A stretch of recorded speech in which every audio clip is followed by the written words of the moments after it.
اس بات پر آج میں آپ حضرات کی توجہ دلانا چاہتا ہوں کہ عقیدہ اور مسلک یہ اول اور آخر حضرت حافظ الحدیث رحمۃ اللہ علیہ کی ترجیحات ہیں. اس لیے جب یہ زمین وقف کی گئی تو حاجی محمد اشفاق صاحب نے اس میں لکھا، ظاہر ہے کہ حضرت اقدس حضرت پیر سید محمد مظہر قیوم مشہدی رحمۃ اللہ علیہ نے لکھوایا کہ یہ جو مسجد اور یہ جو مدرسہ ہے، اس کا مدرس ہونے کے لیے، اس کا ناظم ہونے کے لیے، اس کا محتمم ہونے کے لیے ضروری ہے کہ یہ سارے امام احمد رضا کے مسلک پہ قائم ہوں، حضرت مجدد الفسانی کے مسلک پہ قائم ہوں. یعنی جو عقیدہ اہل سنت کے لفظ سے انہوں نے وضاحت فرمائی.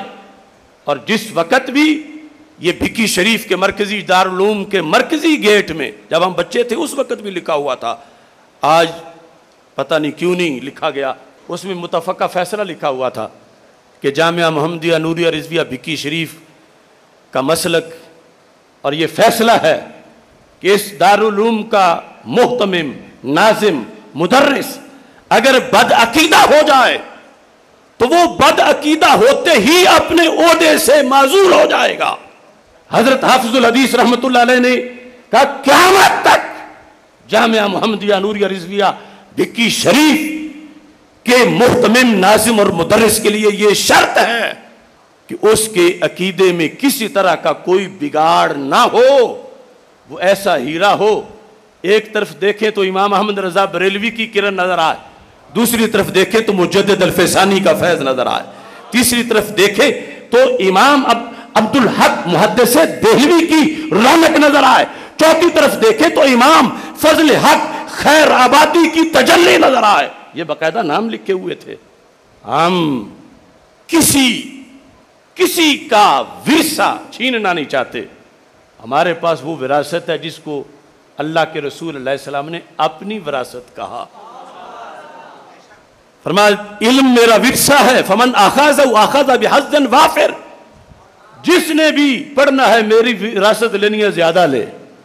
تو اس وراثت کو اگر حقیقی طور پر کسی نے پا لیا تو پھر دوسری وراثتوں کی حیثیت کیا ہے؟ تو اس بنیاد پر جامعہ جلالیہ رضویہ کا بھی مسلک ہے، اور یہ مسلک دنیا کو پڑھانے میں یہاں 25 سالہ تاریخ موجود ہے. اس کچھار سے نکل کے شیروں نے جا کر ناسبیت کے برج الٹائے، رافضیت کے ہاتھیوں کے سونڈ کاٹے، خارجیت اور تفضیلیت کے گھو گرائے. تو کیسے ہو سکتا ہے کہ جس قلعے کے سپاہی دور جا کے بد عقیدگی کا خاتمہ کرتے رہے ہوں، خود اس قلعے کی طرف کوئی بد عقیدگی کا مرض آ جائے؟ میں نے مرکز صراط مستقیم کے تقریب افتتاح میں بھکی شریف کا حوالہ دیا. بد عقیدہ شخص آیا بسم اللہ پڑھانے کے لیے، جو پوری حضرت حافظ الحدیث رحمۃ اللہ علیہ کی ظاہری حیات میں ایک بار نہیں آیا ان کے پاس، ان کے جنازے پہ نہیں آیا، ان کے کل پہ نہیں آیا، ان کے چہلم پہ نہیں آیا، ان کے کبھی عرس پہ نہیں آیا.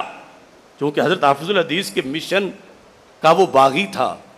آج وہی آ کے بیٹھے، اور بیٹھے بھی مسند تدریس پر پڑھانے کے لیے، تو پھر جامعہ محمدیہ کی تو ہر اینٹ روئے گی. اس طرح یہ جامعہ جلالویہ رضویہ مظہر الاسلام، اس کی ہر اینٹ میں مسلک بھرا ہوا ہے. یہاں جو چند دن بھی رہتا ہے وہ بھی کسی میدان میں باطل کے سامنے سر جھکاتا نہیں، کٹا لیتا ہے.